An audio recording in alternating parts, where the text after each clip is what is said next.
Olá, este é mais um vídeo em que eu leio na íntegra as cartas papais, as famosas encíclicas. Neste vídeo você vai conferir a leitura na íntegra da Aeterni Patris, escrita pelo Papa Leão XIII em 1879. Ela se trata da importância da filosofia cristã, especialmente a de Santo Tomás de Aquino, para a compreensão da fé e da razão. A encíclica defende a ideia de que a filosofia pode sim ser uma ferramenta valiosa para a compreensão da fé católica e que a obra de Santo Tomás de Aquino é um modelo exemplar de como a razão e a fé podem se complementar. Por que eu escolhi a leitura da Aeterni Patris? Na verdade, se você for lá na nossa playlist, você já vai conferir 3 leituras encíclicas de Leão XIII. Eu estou dando preferência às leituras do Leão XIII, nosso Papa, para darmos sequência ao que provavelmente será o pontificado de Leão XIV. Assim a gente consegue entender o que permeava os pensamentos do saudoso Papa Leão XIII e dessa forma também a gente consegue concluir o que fundamentará ou qual será o caminho em que foi escolhido pelo nosso Papa Leão XIV para ser percorrido ao longo do seu pontificado. A leitura da encíclica Aeterni Patris não está disponível no site do Vaticano, nos documentos, a tradução é em português. Ela está disponível em inglês, espanhol, francês, italiano e está em latim também. Porém, eu coloquei aqui no meu navegador a tradução desta carta em português. Acredito que a gente deva ter alguns problemas de gramática, mas não teremos tantos problemas com relação ao sentido. Eu acho que a gente vai conseguir ter uma ideia, sim, do que o Papa Leão XIII nos deixou lá em 1879 na Aeterni Patris e essa reflexão entre a junção da fé e da razão. Antes de iniciarmos a leitura na íntegra, eu te convido a um Pai Nosso. Pai nosso que estais nos céus, santificado seja o vosso nome. Venha a nós o vosso reino. Seja feita a vossa vontade, assim na terra como no céu. O pão nosso de cada dia nos dai hoje. Perdoai as nossas ofensas, assim como nós perdoamos a quem nos tem ofendido. Não nos deixeis cair em tentação, mas livrai-nos do mal. Amém. Ave Maria, cheia de graça, o Senhor é convosco. Bendita sois vós entre as mulheres e bendito é o fruto do vosso ventre, Jesus. Santa Maria, Mãe de Deus, roga a Deus por nós, pecadores, agora e na hora da nossa morte. Amém. Glória ao Pai, ao Filho e ao Espírito Santo, assim como era no princípio, agora e sempre, por todos os séculos dos séculos. Amém. Glorioso São José, modelo de todos os que se dedicam ao trabalho, obtende-me a graça de trabalhar com o espírito de penitência para expiação dos meus numerosos pecados. De trabalhar com consciência, pondo o culto do dever acima de minhas inclinações. De trabalhar com recolhimento e alegria, olhando como uma honra empregar e desenvolver os dons recebidos por Deus. De trabalhar com ordem, paz, moderação e paciência, sem nunca recuar perante o cansaço e as dificuldades. De trabalhar, sobretudo, com pureza de intenção, com o desapego de mim mesma, tendo sempre diante dos olhos a morte e a conta que deveremos dar do tempo perdido, dos talentos inutilizados, do bem omitido e da vã complacência nos sucessos. Tão funesta as obras de Deus. Tudo por Jesus, tudo por Maria, tudo a vossa imitação, a patriarca São José. Tal será a minha divisa na vida e na morte. Amém.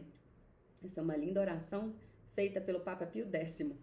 Agora a gente dá sequência à leitura na íntegra da Aeterni Patris. A todos os patriarcas, primazes, arcebispos e bispos do mundo católico que têm graça e comunhão com a Santa Sé Apostólica.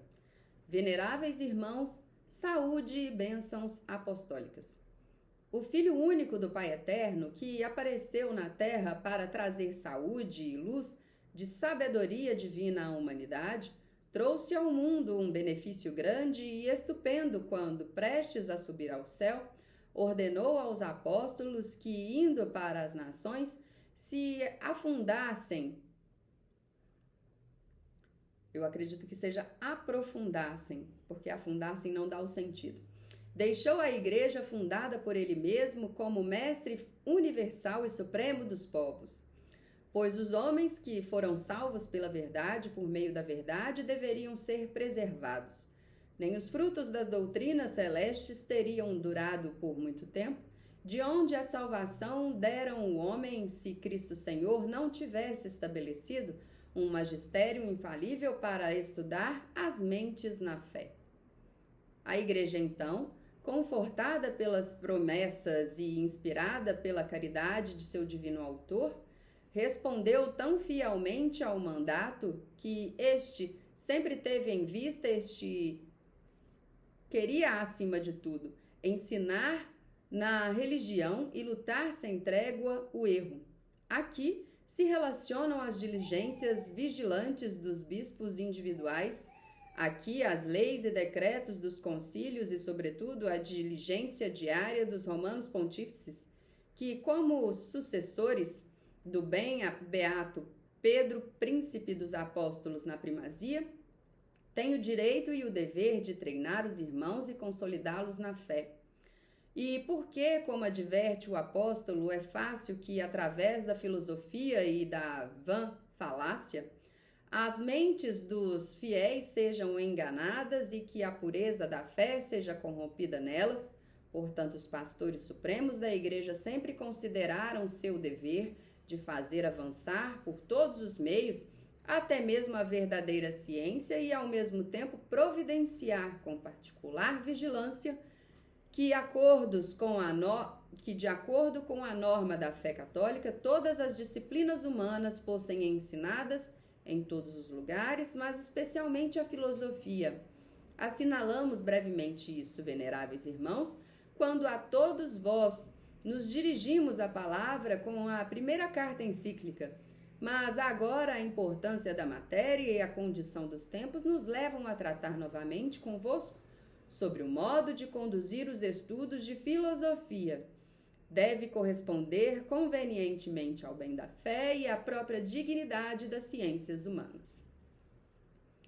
Se alguém meditar sobre a acervidade de nossos tempos e entender bem a razão do que está sendo feito em público e em privado, certamente descobrirá que a verdadeira causa dos males que nos afligem e daqueles que nos dominam está nas doutrinas que, em torno das coisas divinas e humanas, saíram primeiro nas escolas dos filósofos e depois se infiltraram em toda a ordem da sociedade, acolhidas com o consentimento geral de muitos.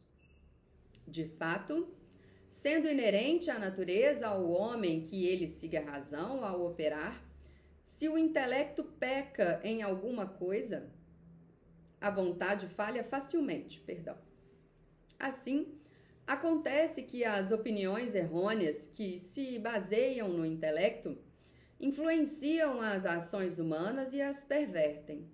Pelo contrário, se a mente dos homens for saudável, se basear sobre princípios sólidos e verdadeiros, então certamente dará frutos de grande parte de benefícios para o público e o privado.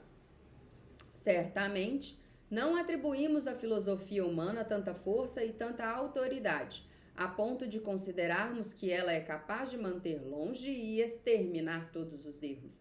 De fato, do mesmo modo, quando a religião cristã foi estabelecida desde o princípio, o mundo teve de ser refeito à dignidade primitiva, pelo brilho admirável da fé, difundido não pelas palavras persuasivas da sabedoria humana, mas pela demonstração do Espírito e das virtudes. Isso está em 1 Coríntios, capítulo 2, versículo 4. Assim também, no presente, deve-se esperar, em primeiro lugar, da virtude de Todo-Poderoso e da ajuda divina, que as mentes dos mortais, sob escadas das trevas dos erros, se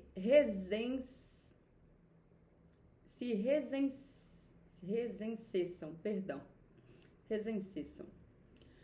Mas não devem ser desprezados nem negligenciados os auxílios naturais benignamente administrados ao homem pela sabedoria divina, que com eficácia e suavidade dispõe de todas as coisas. Entre esses auxílios, é certamente o uso correto da filosofia. De fato, não foi inútil que Deus acendeu luz da razão na mente humana, e está tão longe da verdade que a luz da fé adicionada à razão desliga sua virtude ou a enfraquece, pois pelo contrário a aperfeiçoa, aumenta o vigor, a torna adequada para as coisas elevadas. Portanto, a ordem da própria providência divina exige que, para trazer os povos de volta à fé e à saúde, a ajuda também seja solicitada à ciência humana. Essa solução prudente e sábia foi frequentemente utilizada pelos mais ilustres padres da Igreja, como atestam as memórias da antiguidade.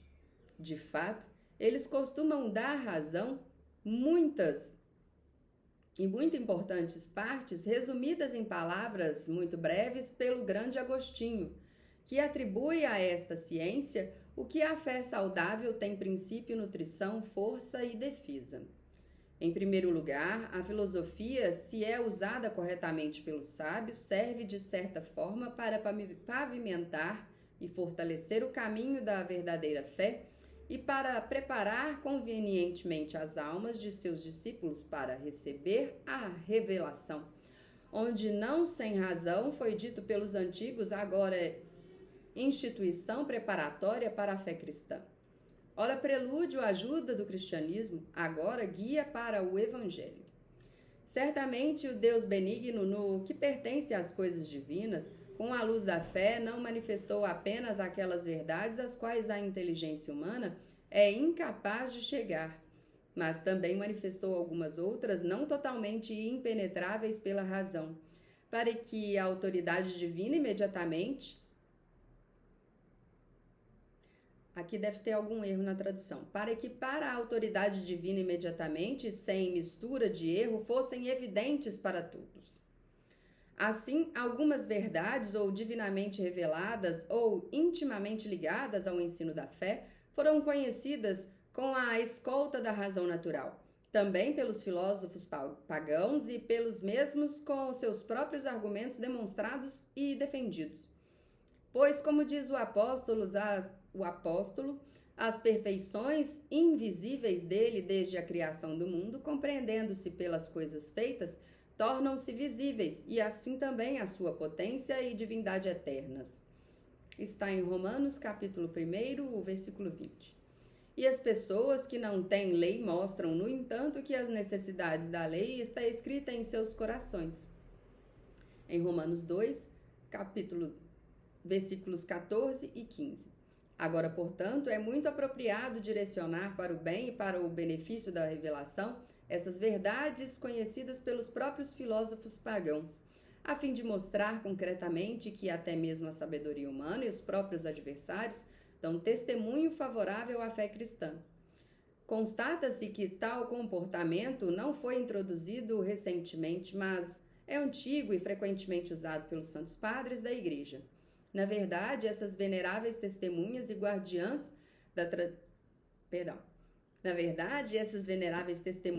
guardiãs das tradições religiosas reconhecem uma certa semelhança e quase uma figura disso no fato dos judeus, a quem, partindo do Egito, foi ordenado a levar consigo os vasos de prata e ouro dos egípcios, bem como as vestes preciosas, para que após o uso fosse dedicado à adoração do verdadeiro Deus, o que antes servia aos ritos de ignomínia e superstição. Gregório de Neocesária elogia Orígenes por ter, com habilidade singular, voltado em defesa da sabedoria cristã e em detrimento de superstição, muitos ditos engenhosamente desapegados dos preceitos pagãos, como raios arrancados da mão do inimigo. E uma maneira semelhante de contestar Gregório Nazianzeno e Gregório Niceno elogiam e aprovam o Basílio Magno. E Jerônimo o exalta em Quadrado, discípulo dos apóstolos, em Aristide, em Justino, em Irineu e em muitos outros. Agostinho, então, Não vemos, diz ele, com quanto ouro e com quanta prata, rico em vestes, o doutor, muito gentil e beatíssimo Mártir Cipriano saiu do Egito? Com quanto Latânzio? Com quanto Vitorino, Otato, Hilário?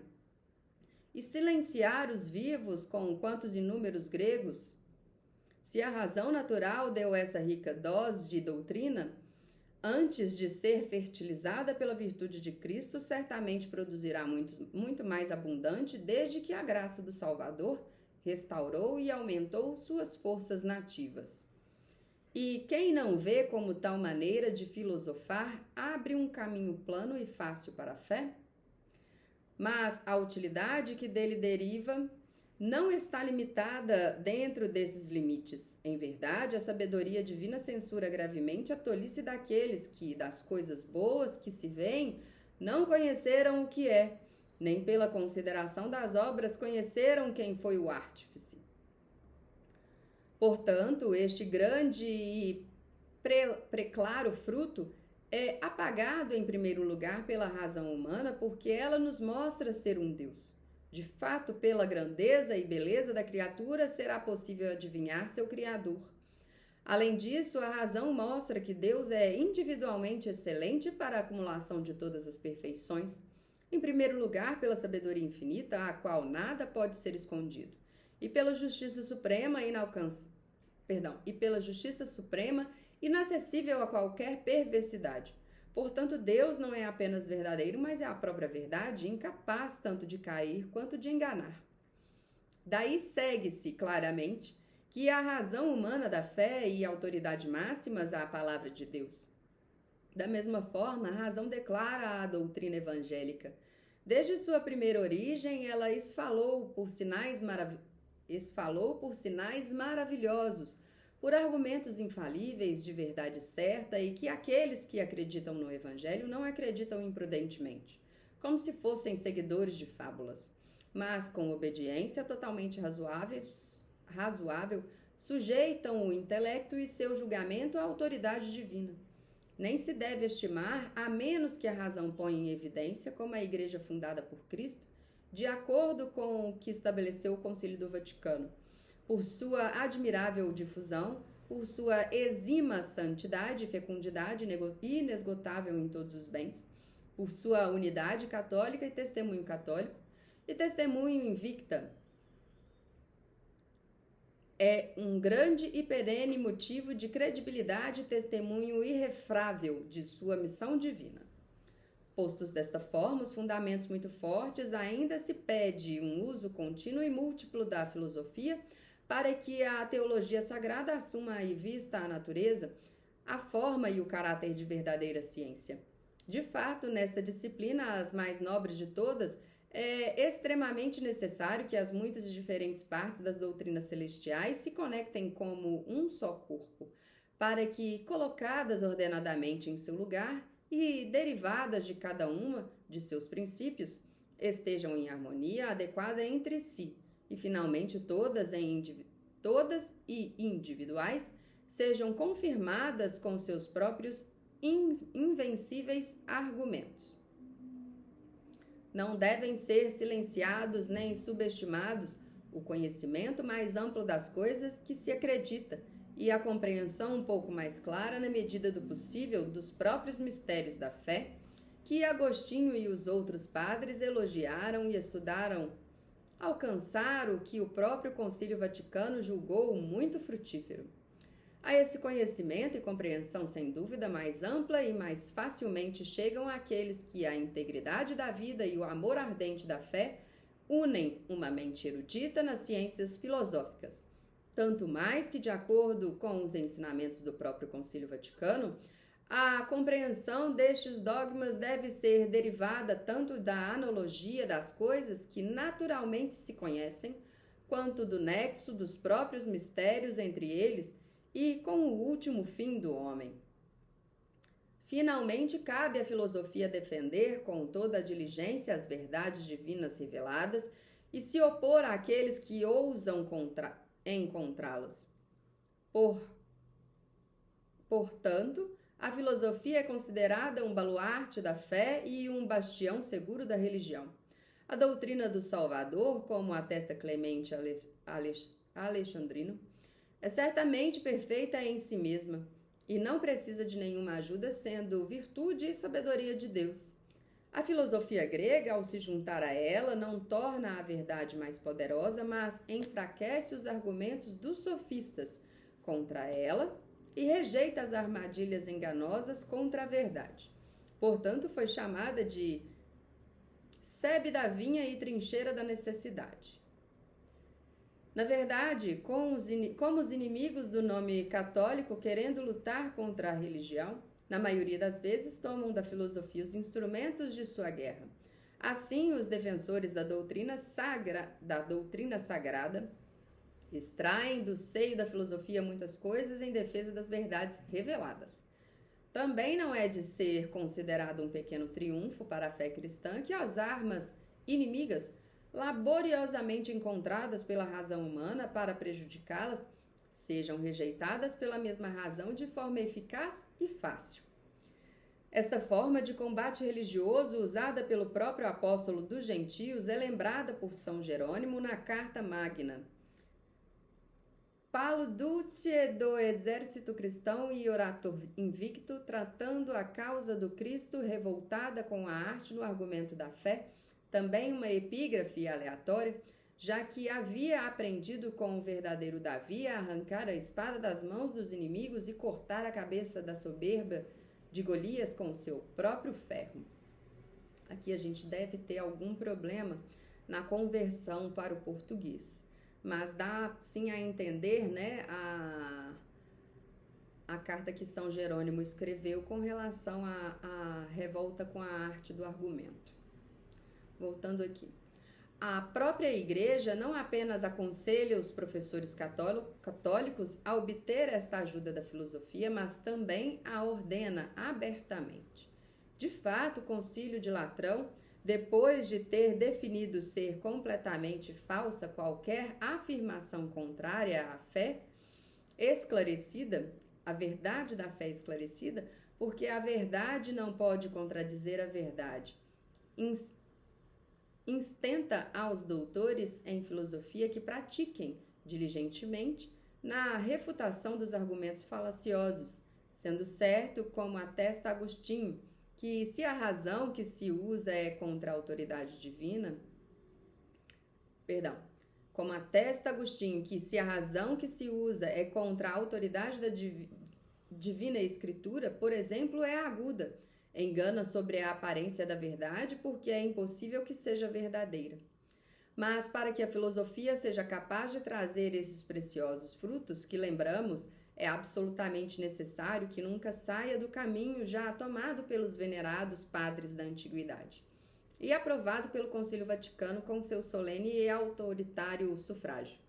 De fato, sendo completamente manifesto que se deve admitir muitas verdades de ordem sobrenatural que vencem em muito a agudeza de qualquer engenhosidade, a razão, consciente de sua própria fraqueza, não ouse aspirar às coisas superiores a si mesma, nem ouse negar as próprias verdades, nem medi-las com a sua própria força, nem interpretá-las em capricho, mas sim as receba com fé humilde e total, e tenha em conta a honra máxima que lhe seja permitido servir as doutrinas celestiais como empregada e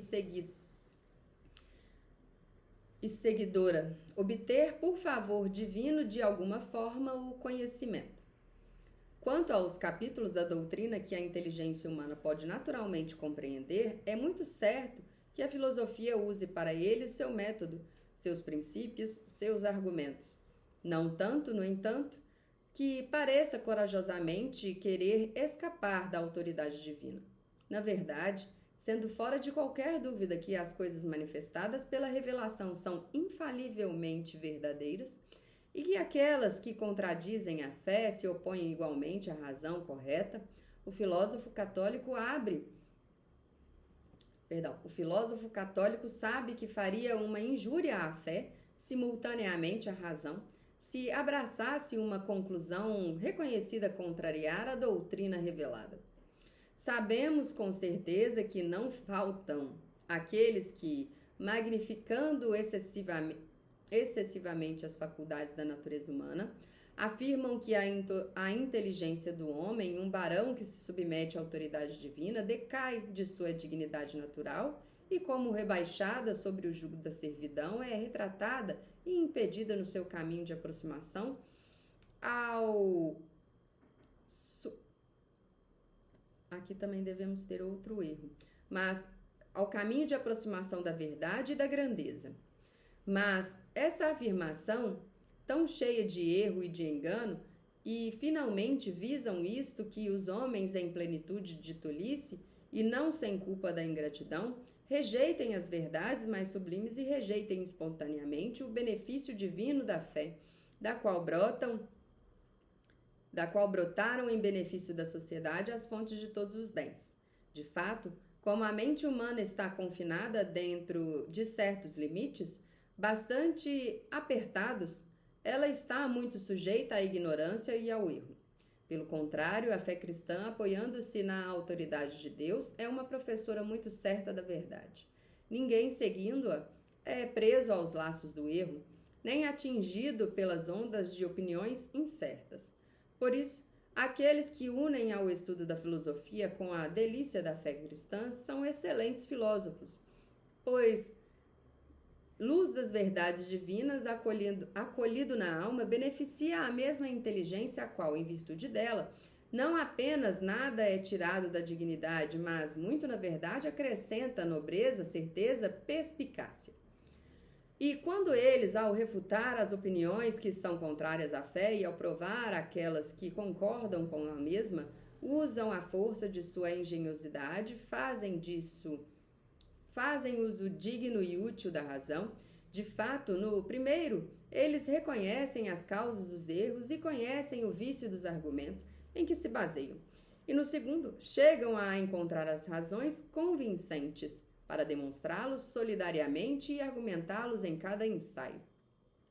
Agora, aqueles que negam que tais atividades e exercícios aumentem as riquezas da mente e desenvolvem suas forças também devem apoiar o absurdo de que não há de beneficiar a engenhosidade de saber discernir o verdadeiro do falso.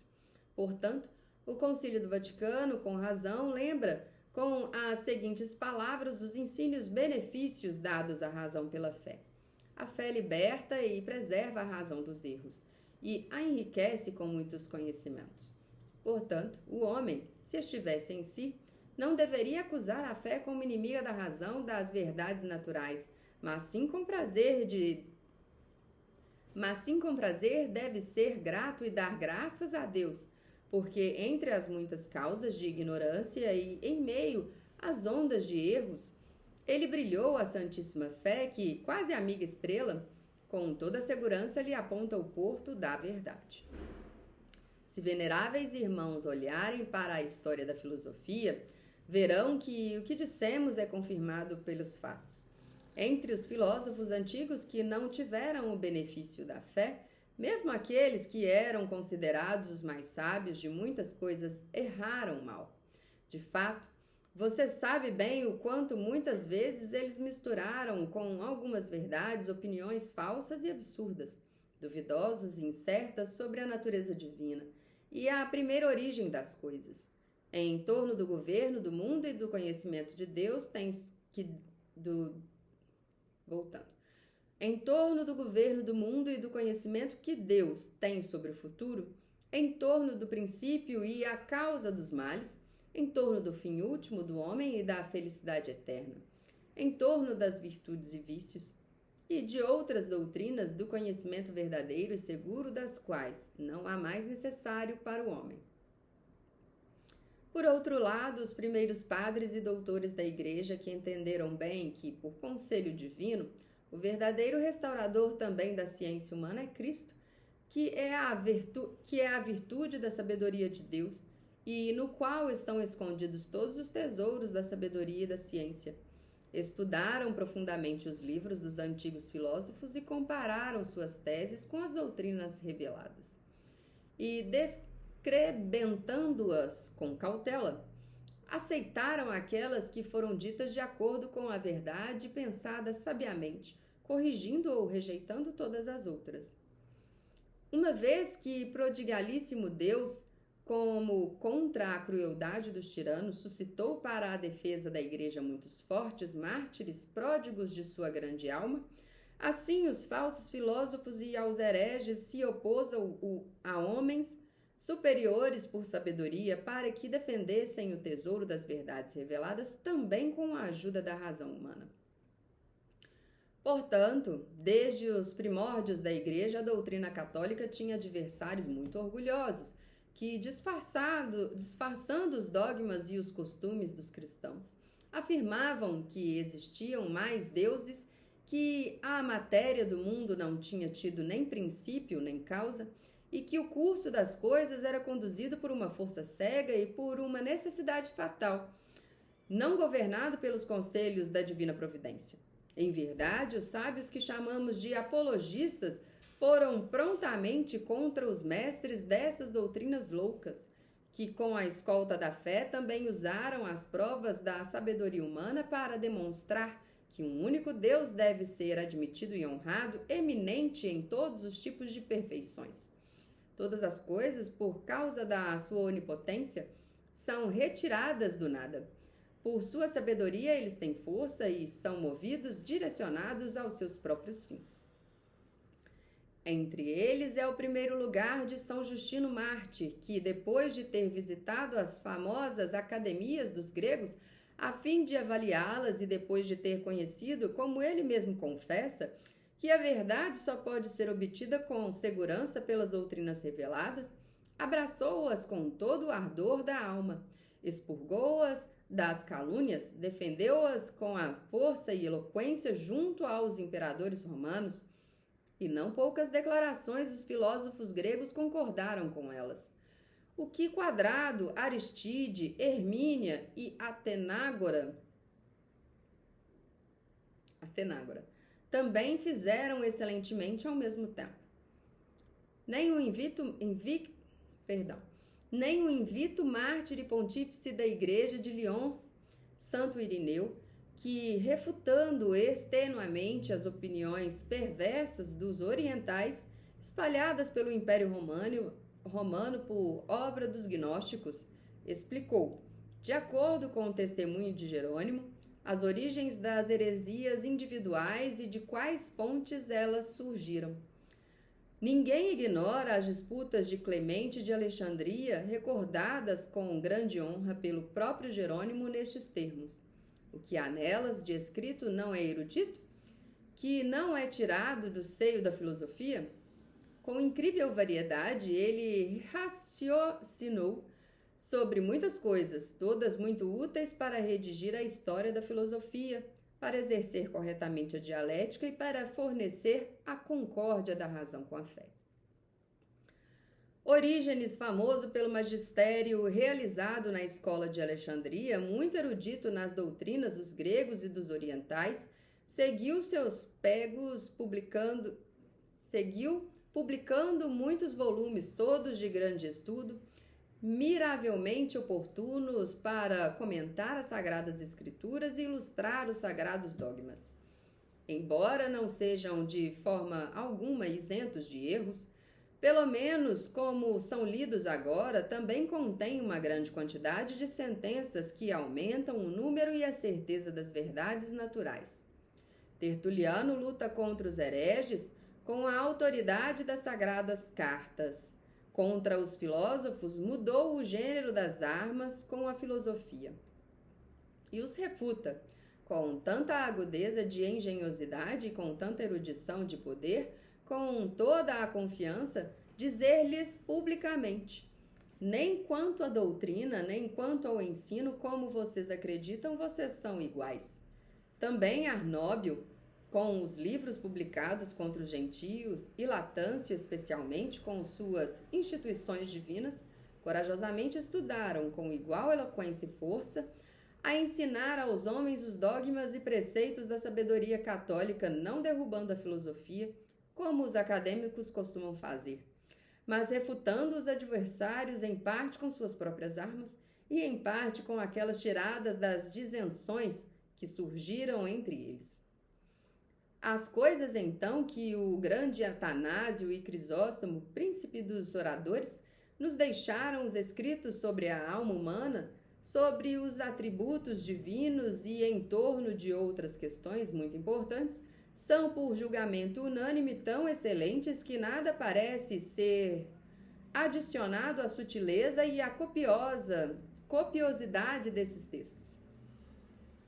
Embora não queiramos exagregá-los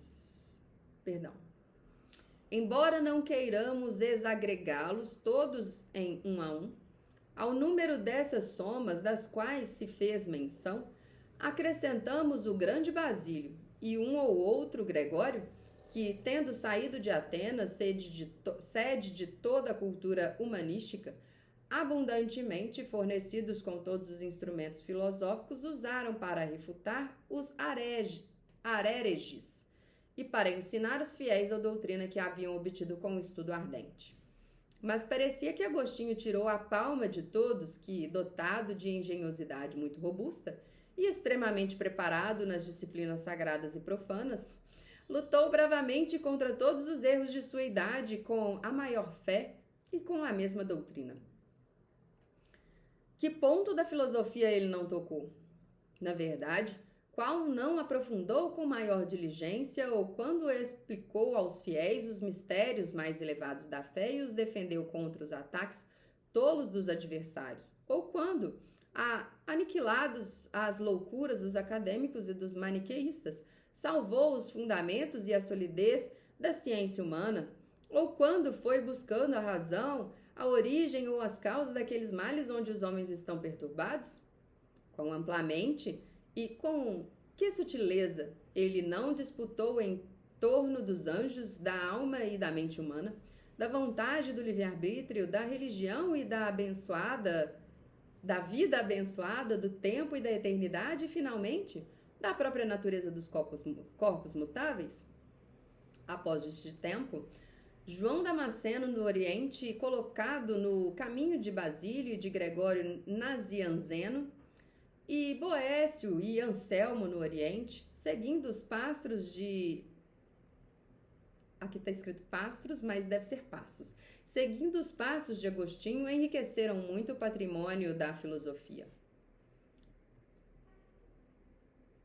Os doutores da Idade Média, que vão sob o nome de escolástica, empreenderam uma obra de grande importância, ou seja, recolher com diligências as férteis e ubertosas massas de doutrina espalhadas pelos muitos volumes dos santos padres, e depois de a recolher, armazená-la como num só lugar, para uso e benefício da posteridade.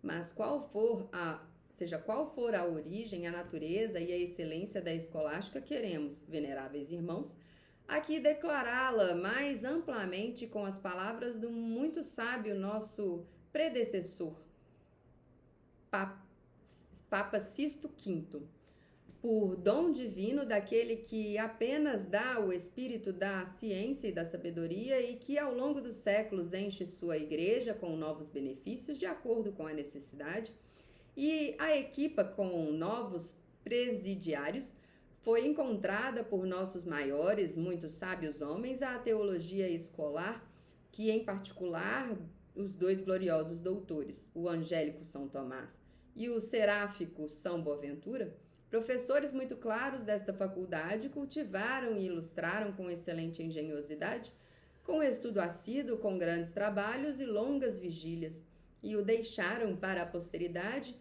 perfeitamente organizado e de muito claramente explicados.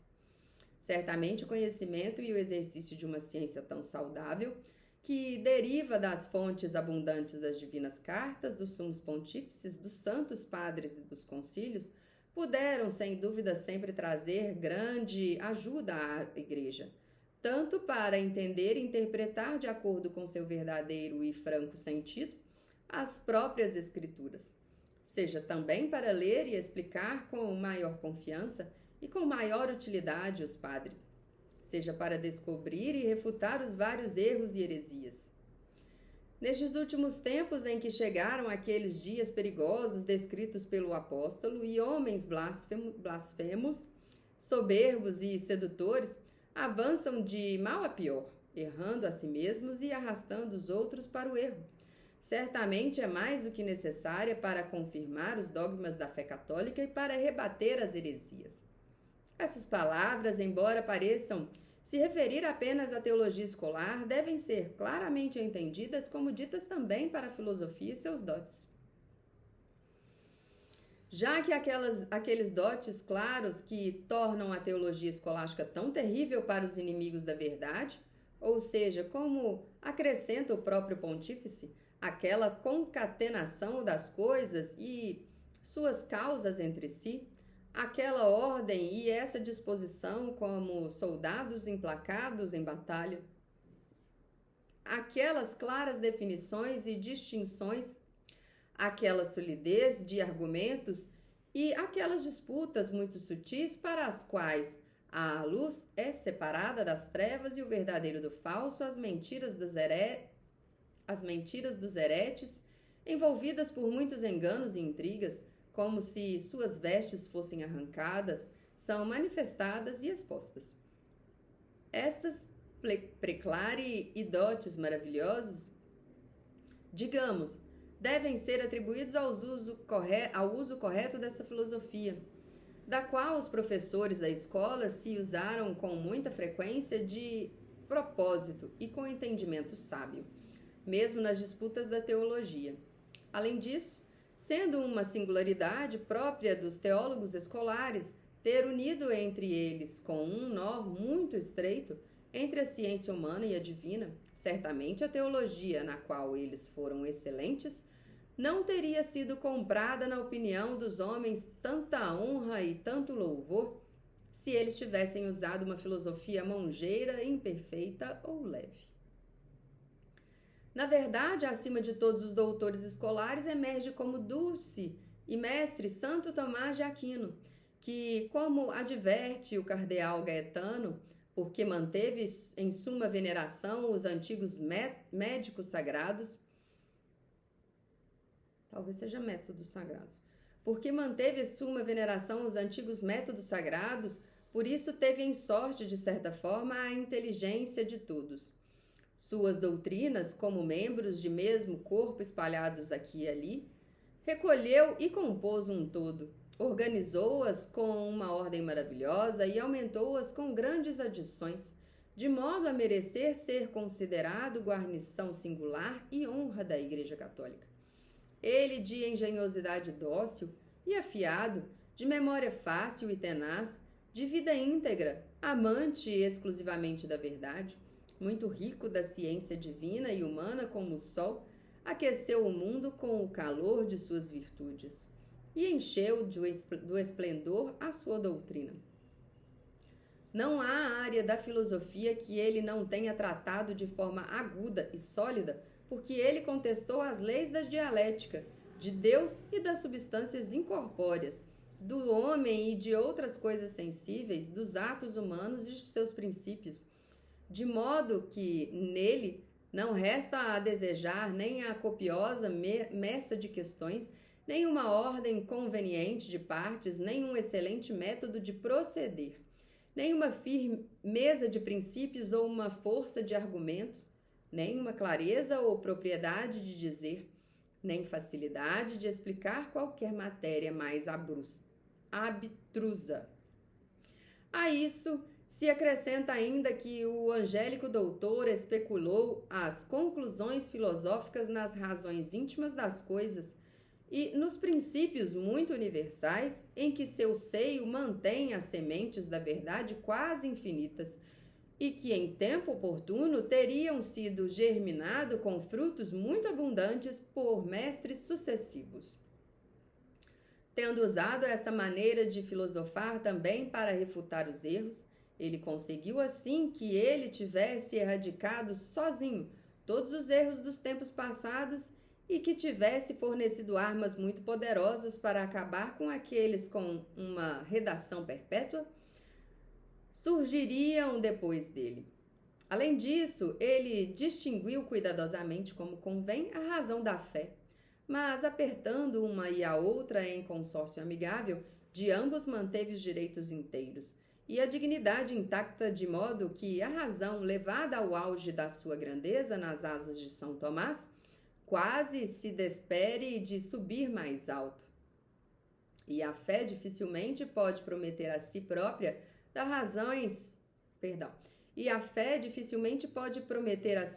da razão ajudas maiores e mais poderosas do que agora obteve graças a São Tomás. Por essas razões, especialmente em idades passadas, homens muito eruditos e celebrados pela doutrina teológica da filosofia, pesquisados com muito cuidado os volumes imortais de Tomé, todos se entregaram à sua sabedoria angelical, não tanto para ter ornamento e cultura, mas para serem substancialmente nutridos por ela.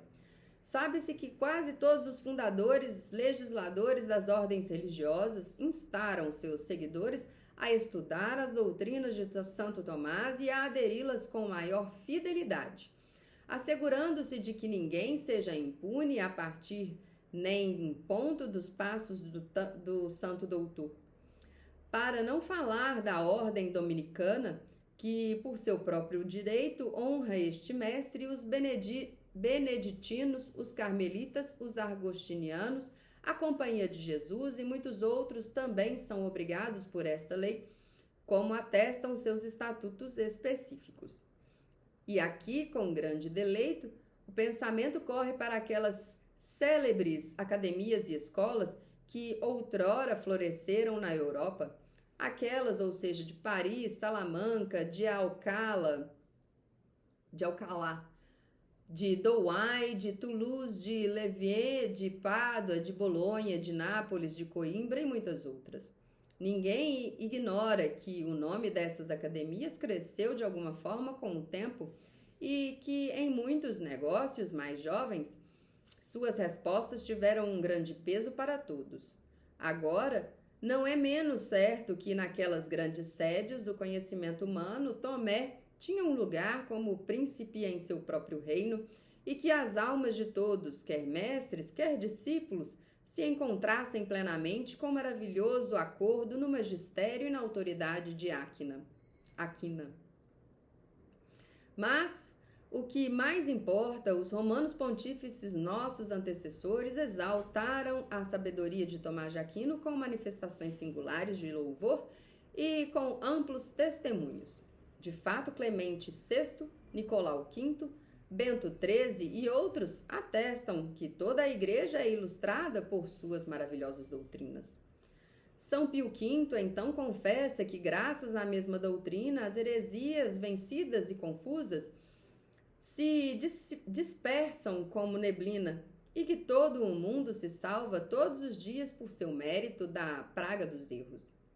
Outros, como Clemente XII, afirmam que dos escritos dele chegaram a toda a igreja muito bem copiosos e que a ele é devida a mesma honra que se presta aos sumos doutores da igreja, Gregório, Ambrósio, Agostinho e Girolamo.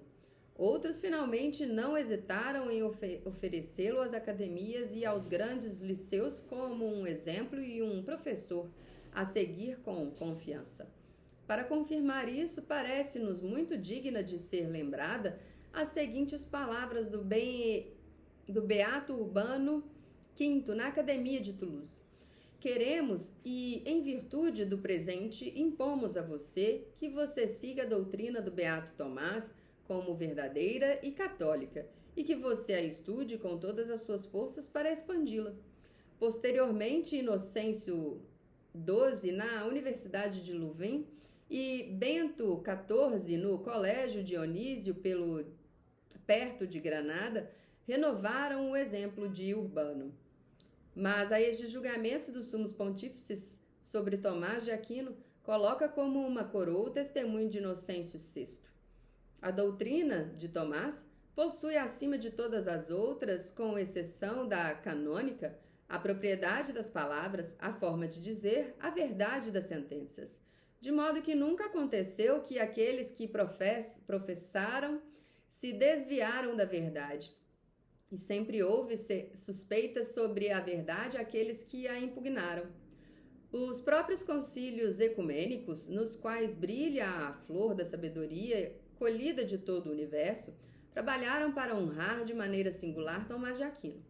Nos concílios de Lyon, Viena, Florença e Vaticano, parece que Tomás assistiu e quase presidiu as deliberações e decretos dos padres, lutando com um valor invencível e com muito feliz sucesso contra os erros dos gregos, dos hereges e dos racionalistas. Mas o elogio total de Tomás concedido a nenhum outro médico católico, médico católico mesmo, é que os pais do concílio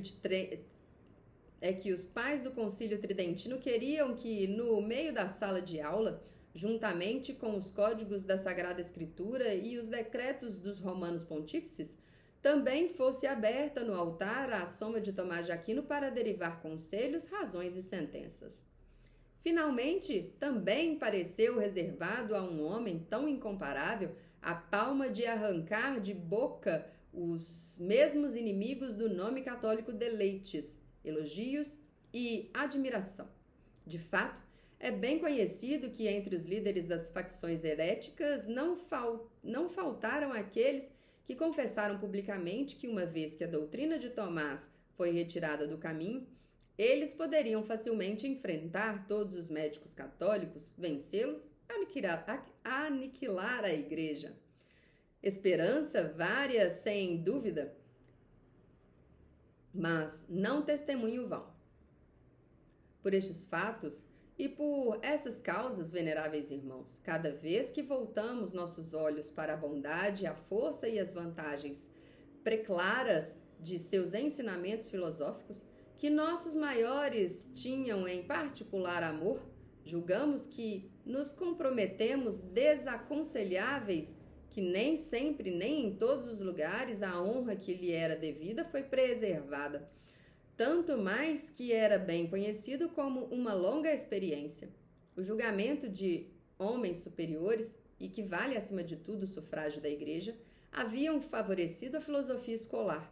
Então, no lugar da antiga doutrina, uma nova escola filosófica assumiu aqui e ali, da qual não foram colhidos aqueles frutos preciosos e saudáveis que a igreja e a própria sociedade civil prefeririam desejar.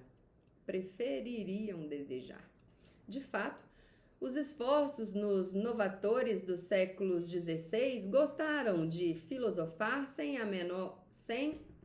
menor respeito da fé, tendo pedido e tendo dado a si mesmo a faculdade de inventar tudo o que gostasse e fosse agradável.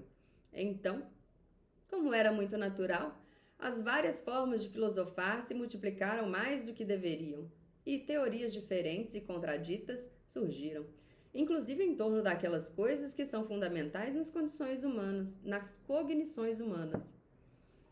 Da multiplicidade de opiniões, muitas vezes passou-se para incertezas e dúvidas. Da dúvida, então, de quão fácil é para o homem cair no erro, não há quem não o veja. E como os homens se deixam levar pelo exemplo, até mesmo as mentes dos filósofos católicos pareciam invadidas pelo amor, pela novidade, é que, negligenciando o patrimônio da sabedoria antiga, preferiram tentar coisas novas em vez de aumentar e aperfeiçoar as antigas, como as novas. E isso certamente com pouco conselho sábio e não sem prejuízo das ciências. De fato, esta múltipla forma de doutrina, apoiando-se na autoridade e na arbitrariedade dos mestres individuais, tem um fundamento insólito e, por esse motivo, não constitui uma filosofia certa, estável e robusta como a antiga, mas vacilante e leve, que, se por acaso se sentir inapta a apoiar o ímpeto dos inimigos, terá que reconhecer em si mesma a causa e a culpa. Ao dizer isto, certamente não desaprovamos aqueles homens eruditos e soluros que voltam à sua diligência, à sua erudição e à dos recém-descobertos ao estudo da filosofia, pois sabemos bem que isso leva ao aumento e ao progresso da ciência. Mas é importante evitar com muito cuidado que todo o esforço, ou a maior parte do esforço, seja envolvido em tal erudição e trabalho. Não se deve julgar a teologia sagrada, que também se beneficia e se ilustra com a ajuda de várias erudições, mas é absolutamente necessário que seja tratada no modo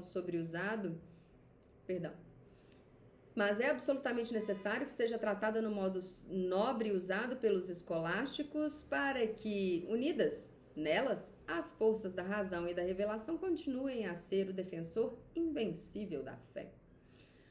Com excelente decisão, portanto, não poucos cultores das ciências filosóficas, tendo recentemente aplicado a alma para restaurar com proveito a filosofia, esperaram e esperam reviver e retornar ao esplendor primitivo da doutrina de São Tomás de Aquino. Sabemos com grande entusiasmo na nossa alma como muitos da vossa ordem se colocaram com igual desejo no mesmo caminho. E, enquanto os elogiamos altamente por isso, também os confortamos a permanecer firmes na decisão tomada. Queremos então que todos os outros saibam que não há para nós coisa mais querida e mais desejável do que esta. Que todos vocês ofereçam ampla e copiosamente à juventude a água daqueles rios muito puros de sabedoria que com uma veia abundante e perene fluem do doutor angélico. Muitas são as razões que nos movem a querer isso. Em primeiro lugar, nestes nossos tempos, estando em uso lutar a fé cristã com as armas e com a astúcia de uma ciência falaciosa, é necessário que todos os jovens, e particularmente aqueles que crescem na esperança na Igreja, sejam nutridos de uma doutrina substancial e robusta, para que, vigorosos e bem preparados, se acostumem a tratar corajosamente e sabiamente a causa da religião, e estejam sempre prontos, de acordo com a advertência apostólica, para satisfazer qualquer um que peça razão daquela esperança que está em nós, e exortar na doutrina sã e convencer aqueles que a contradizem. Além disso, muitos daqueles que, inimizados pela fé, odeiam os ensinamentos católicos, declaram que têm o único mestre e a razão.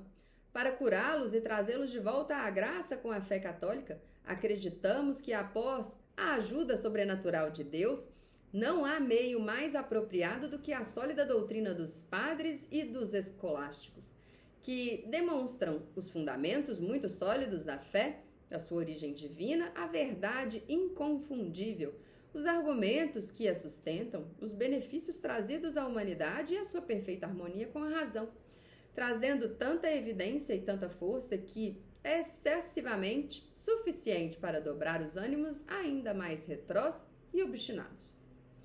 Também há a sociedade familiar e a civil que, devido às doutrinas perversas, esses existiais tão expostas, como todos vemos, ao mais grave perigo, certamente ficaria mais tranquila e mais segura se nas academias e escolas fosse ensinada uma doutrina mais saudável e mais de acordo com o magistério da Igreja, como está contida nos volumes de Tomás de Aquino. De fato, o que Tomás ensina sobre a verdadeira natureza da liberdade, que hoje se deve ser licenciada, sobre a origem divina de toda a autoridade, sobre as leis e sua força, sobre a soberania paterna e justa dos príncipes, sobre a obediência devida aos poderes dos mais altos, sobre a caridade mútua entre os homens. Essas e outras doutrinas semelhantes têm uma força muito grande e invencível para derrubar aqueles princípios do novo direito, que são conhecidos como perniciosos à tranquilidade da ordem social e da saúde pública. Finalmente, todas as disciplinas humanas devem conceber uma esperança de avanço, prometer-se muitas ajudas desta renovação da filosofia que nos propusemos. De fato, as ciências e as artes liberais sempre tiraram da filosofia, como da ciência moderadora, a norma sábia e o modo correto de proceder. Da mesma, como da fonte universal da vida, derivaram o espírito que as alimenta. O fato e a experiência provam, continuamente, que as artes liberais floresceram muito bem quando a honra foi mantida Da mesma como da fonte universal da vida derivam o espírito que as alimenta. O fato e a experiência provam continuamente que as artes liberais floresceram muito bem quando a honra foi mantida imatida e o julgamento da filosofia foi sábio. Por outro lado, eles ficaram negligenciados e quase esquecidos quando a filosofia se voltou para baixo e foi confundido por erros e ninharias. Portanto, mesmo as ciências físicas, que são de grande valor hoje e que por tantas esplêndidas invenções despertam em todos os lugares singular auto-admiração, não apenas não sofrerão nenhum prejuízo da filosofia recuperada dos antigos, mas serão muito endossadas. De fato, para estudá-los com fruto e para aumentá-los, não basta a observação dos fatos e a única consideração da natureza, mas também, quando os fatos são certos, é necessário elevar-se mais alto e operar com solerciência para conhecer a natureza das coisas, para investigar as leis a que obedecem e os princípios dos quais nascem sua ordem. A unidade na variedade e a afinidade mútua na diversidade. A filosofia escolar, se ensinada com sabedoria, pode dar maravilhosamente força e luz a essas pesquisas. A este respeito, também é útil advertir que, com grande injustiça, se acusa a mesma filosofia de ter contrária ao progresso e ao aumento das ciências naturais. De fato, os escolários, seguindo o pensamento dos santos padres, tendo muitas vezes ensinado na antropologia que o intelecto humano chega ao conhecimento das coisas incorpóreas e espirituais, não de outra forma que das coisas materiais, entenderam por si que só não existe para o filósofo nada mais útil do que investigar com diligência os segredos da natureza e envolver-se longamente no estudo dela. O que eles também confirmaram em seu exemplo, pois São Tomás, o beato Alberto Magno e outros expoentes da escolástica não se dedicaram apenas à especulação da filosofia, mas também se preocuparam muito com o conhecimento das coisas naturais. Na verdade, não são poucas as suas afirmações e sentenças nesta área, que os mestres modernos aprovam e afirmam estar de acordo com a verdade. Além disso, nesta mesma época, muitos professores de ciências físicas atestam pública e abertamente que entre as conclusões certas e aceitas da física moderna e os princípios filosóficos da escola, não há nenhuma oposição verdadeira e real. Portanto, enquanto declaramos que deve ser acolhido com um espírito aberto e grato a tudo, o que foi sabiamente dito e o que foi inventado de forma útil por qualquer pessoa, exortamos a todos, veneráveis irmãos, a colocar de volta em uso a sagrada doutrina de São Tomás e propagá-la o mais amplamente possível para a proteção e honra da fé católica, para o bem da sociedade e para o aumento de todas as ciências. Digamos a doutrina de São Tomás, de fato, se algo foi procurado pelos escolásticos com a excessiva simplicidade e ensinado com pouca ponderação, se houver algum outro que não esteja totalmente de acordo com os certos ensinamentos dos tempos mais recentes, ou, finalmente, se houver algum que, de qualquer forma, não mereça ser aceito, não queremos dizer que seja proposto à idade presente, mas para que o siga. De resto, os mestres escolhidos por vós, com sábio discernimento, procurem fazer penetrar nas almas dos discípulos a doutrina de Santo Tomás de Aquino e destaquem a profundidade e a excelência da mesma, à preferência de todos os outros. As academias que vocês fundam ou que vão se fundar ilustram e defendem, e se usam disso para refutar os erros atuais. Para que não se tenha que recorrer à suposta doutrina em vez da genuína, nem à corrupta em vez da pura, certifique-se de que a sabedoria de São Tomás seja retirada de suas próprias fontes, ou pelo menos daqueles rios que, saindo da mesma fonte, ainda fluem puros e muito claros, de acordo com o julgamento seguro e concordante dos eruditos. A partir daqueles riachos, então, que dizem que brotaram por lá, mas na verdade cresceu de águas estranhas e nada saudáveis, tente manter os ânimos dos jovens longe. Sabemos, porém, que nossos esforços serão em vão, e que as iniciativas comuns, veneráveis irmãos, não forem favorecidas por aquele que é chamado Deus das ciências nas escrituras divinas, das quais também somos admoestados de que de cima toda boa doação e todo presente perfeito descende do Pai da luz, vem de nós. E, novamente, se algum de vós não tiver sabedoria, peça a Deus, que dá a todos livre e não repreende, e será-lhe dada.